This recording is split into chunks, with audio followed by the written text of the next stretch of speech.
May isang probinsya sa Mindanao ang handang ipa-imbestiga sa Independent Commission on or of Infrastructure o ICI ang kanilang mga flood control project. Alamin kung saan ito sa report ni MJ Mondehar. May masamang impresyon ngayon sa bansa kapag nababanggit ang salitang flood control. Nag-ugat ito sa mga anomalya sa flood control kung saan dawit ang ilang opisyal ng DPWH. Kaya kakambal na ngayon ng flood control ang katagang korupsyon. Pero hamon ito para sa mga taga-Sultan Kudarat 1st District Engineering Office.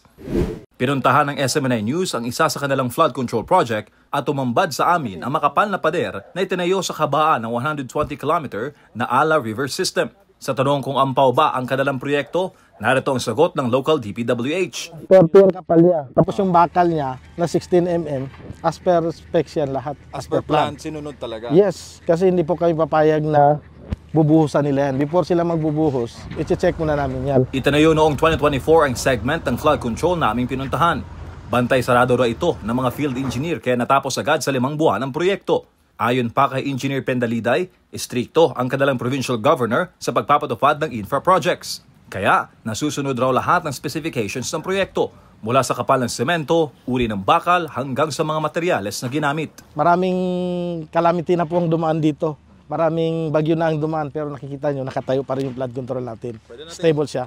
Dahil nga matibay ang pagkakagawa ng flood control, itong farm na ito at itikan ay lumalago. Kaya nagpapasalamat ang mga residente dito sa provincial government dahil sa matibay at hindi ghost project, kanilang itik at ang kanilang sakahan, kahit may bagyo man, ay safe ang kanilang kabuhayan.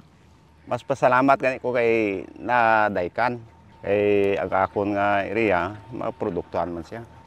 Natanong naman namin si Sultan Kudarat Governor Datu Pax Alimango Dodatu kung bakit istrikto ang provincial government sa infra projects. Kasi kung walang coordination, ay sabog yung programa. Hindi naman tayo pwede sabog lang sa lahat ng ating binibigay. Pondo ng bayan ang ating pinag-uusapan. We will make sure that every single peso is spent wisely. Hindi lang yung for show. Hindi lang yung for compliance.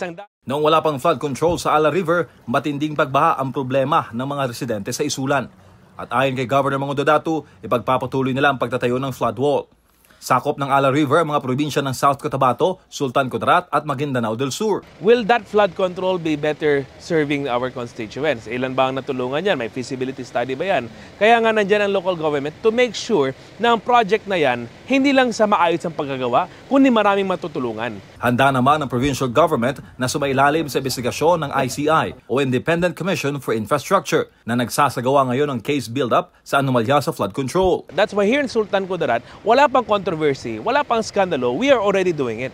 Prevention is better than cure. Binabantayan na natin ang lahat ng mga programa. Samantala, naabutan din ng SMNI News ang batang gobernador habang namimigay ng ambulansya sa iba't ibang ospital sa lalawigan.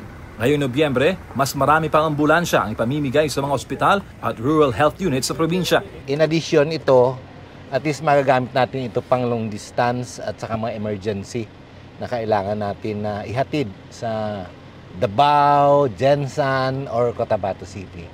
So, marami talagang salamat sa ating mahal na governor kasi inuuna niya talaga ang health.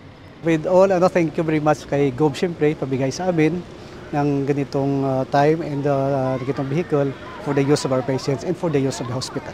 Kinilala naman ng provincial government ang natataging serbisyo ng mga taga-sangguniang kabataan sa isang awarding ceremony kasama ang DILG. It is truly an honor and privilege to witness another GEMS awarding ceremony kung saan nagbibigay saludo po ang national at ang provincial government sa ating SK Federation na tunay na nakapag-deliver ng serbisyong tapat at maasahan. Katatapos lamang ipagdiwang ni Governor Mango Dodatu ang kanyang ika-28 taong kaarawan, kasabay ng paghahanda ng probinsya para sa Kalimutan Festival 2025.